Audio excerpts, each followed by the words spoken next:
రూపురేఖలు మారుస్తూ ఉన్నాం. మరి మారుస్తూ ఉంటే తెలుగుదేశం పార్టీ వాళ్ళు అక్కస్సు కడుపు మంట వాళ్ళు అడ్డుకుంటానే ఉన్నారు. నిన్న పాపం ఒక వాలంటీర్ చెల్లమ్మని ఏ రకంగా దూషించాడో ఈ యొక్క తెలుగుదేశం పార్టీ మాజీ ఎమ్మెల్సీ ఆదిరెడ్డి అప్పారావు ఆ యొక్క వీడియో ఉందా, ఆడియో ఉందా, ఆడియో రెడీనా?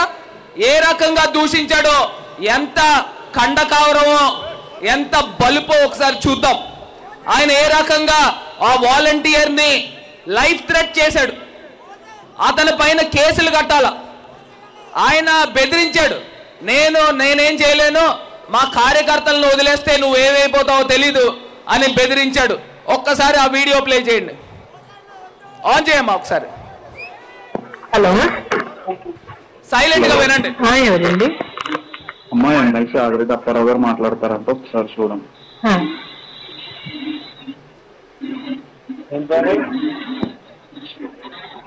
ఏమ్మా ఈశ్వరి? సార్ నమస్తే అండి, చెప్పండి సార్. మీ వాలంటీర్లు అందరూ ఇంకా మా మైండ్ సెట్ మారలేనట్టు ఉంటాయా? ఏంటి సార్? ఏది మీరు ఏంటి ఈ వైఎస్ఆర్ కి ఫేవర్ గా చేసేస్తా సిద్ధపడిపోతున్నారని పెద్ద అలచడి.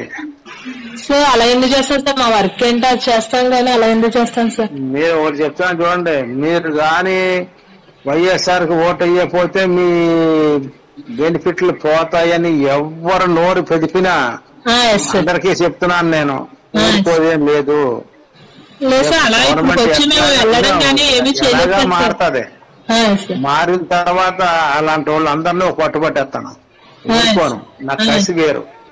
మీరు అన్బయాసులుగా చెయ్యండి, తప్పులేదు, మీ పని మీరు. నేను ఎలాగా ఎలక్షన్లకు వేయరు, అయితే ఊరుకోము.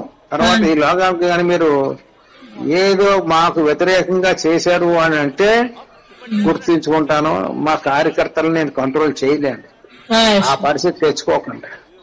ఎవడో మీకు భర్తగాడు మీకు అవి చేసేస్తాను ఈ చేసేస్తానని ఏదో లెటర్ నేను అది చేస్తున్నానని ఎవరు చెప్పారు సార్ మీకు? నేను అలాగా చెప్పారులే, లేకపోతే నీ నెంబర్ నాకేం తెలుసు? ఎవరు చెప్పారు సార్? అది చెప్పండి సార్, నాకు తెలియాలి కదండి. మేమైతే మా వర్క్ అయితే కాదు సార్.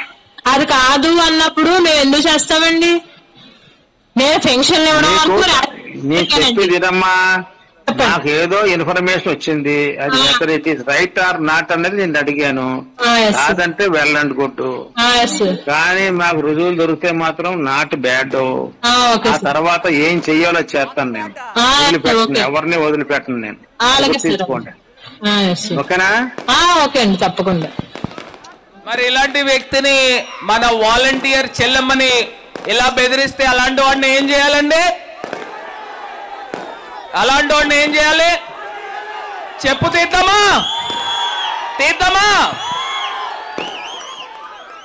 ఇవాళ నేను చెప్తా ఉన్నా, నా వాలంటీర్ అక్క చెల్లెమ్మల్ని, అన్న తమ్ముల్ని నేను నా సొంత తోబుట్టువుల్లా చూసుకుంటానని ఇవాళ ఈ వేదిక నుంచి మాట ఇస్తా ఉన్నా.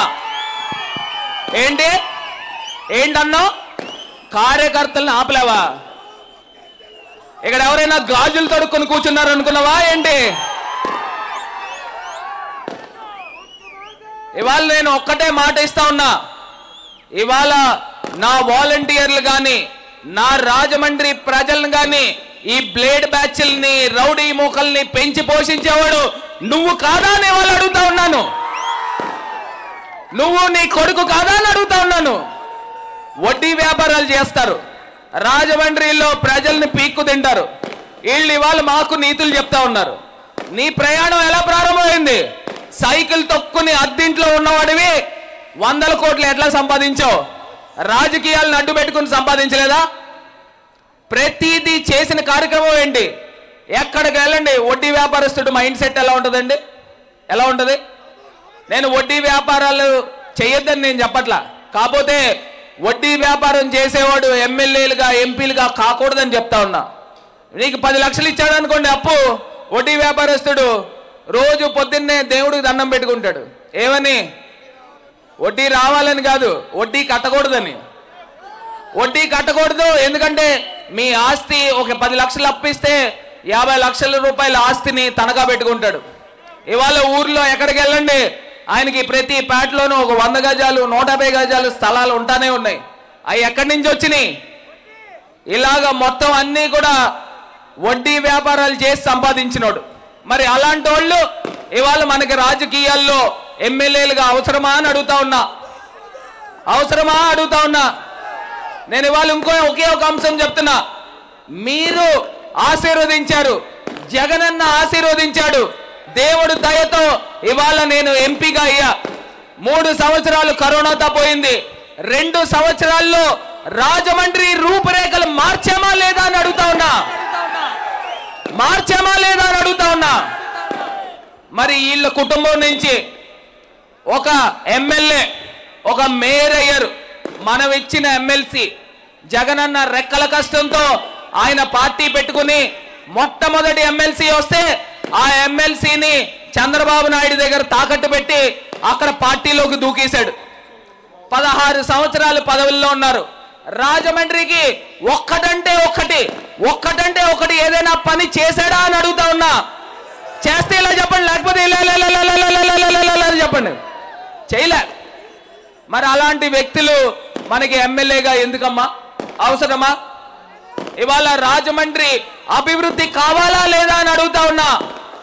కావాలా? అభివృద్ధి కావాలా? రాజమండ్రి శాంతి భద్రతలతో ఉండాలా లేదా? పీస్ఫుల్ గా ఉండాలా లేదా? ఉండాలా? ఇవాళ రాజమండ్రిలో అవ్వాతాతలకి అక్క చెల్లెమ్మలకి సంక్షేమం కావాలా లేదా? ఇవాళ రాజమండ్రిలో సుమారుగా జగన్మోహన్ రెడ్డి గారు 30 లక్షల మందికి ఆంధ్రప్రదేశ్ వ్యాప్తంగా ఇల్లులు ఇస్తా ఉంటే రాజమండ్రిలో 40,000 మందికి ఇల్లులు ఇవ్వాలి. ఇక్కడ తెలుగుదేశం పార్టీ ఎమ్మెల్యేల కింద ఉండడం వల్ల వాళ్ళు హైకోర్టులకు వెళ్ళి ఇళ్ల స్థలాలు ఇవ్వనివ్వకుండా అడ్డుకునే ప్రయత్నం చేశారు. ఎక్కడైతే తెలుగుదేశం పార్టీ ఎమ్మెల్యేలు గెలిచారో అక్కడ ఇళ్ల స్థలాలు ఇవ్వనివ్వకుండా అడ్డుకున్నారు. నేను జగనన్నను ఒకటే అడిగా, అన్నా మీరు నాకు ఒకే ఒక్క చిన్న సహాయం చేయాలి. ఏదైతే హైకోర్టులో కేసులు ఉన్నాయో అది పక్కన పెట్టేసి కొత్తగా రాజమండ్రిలో ఉన్న అక్క చెల్లెమ్మలకి 25,000 మందికి మనం హామీ పత్రాలు ఇచ్చామన్నా ఆ హామీ పత్రాలు ఈ ఎలక్షన్ లోపల మీరు ఇవ్వాల్సిందిగా అని చెప్పేసి నేను ముఖ్యమంత్రి గారిని కోరి ప్రార్థించా. ఆయన ఎలక్షన్స్కి వెళ్లే లోపల భరత్ నీకు ఆ ఇళ్ల స్థలాలు ఇస్తానని చెప్పి మాట ఇచ్చారు. రాజమండ్రి ప్రజలందరికీ కూడా ఇళ్ల స్థలాలు ఇవ్వబోతున్నామని కూడా ఈ సందర్భంగా తెలియపరుస్తూ మరి తెలుగుదేశాన్ని ఇంటికి పంపించేద్దామా అని అడుగుతా ఉన్నా. తెలుగుదేశాన్ని వినబడట్లే, తెలుగుదేశాన్ని ఇంటికి పంపించేద్దామా? ఏమా పంపించేద్దామా?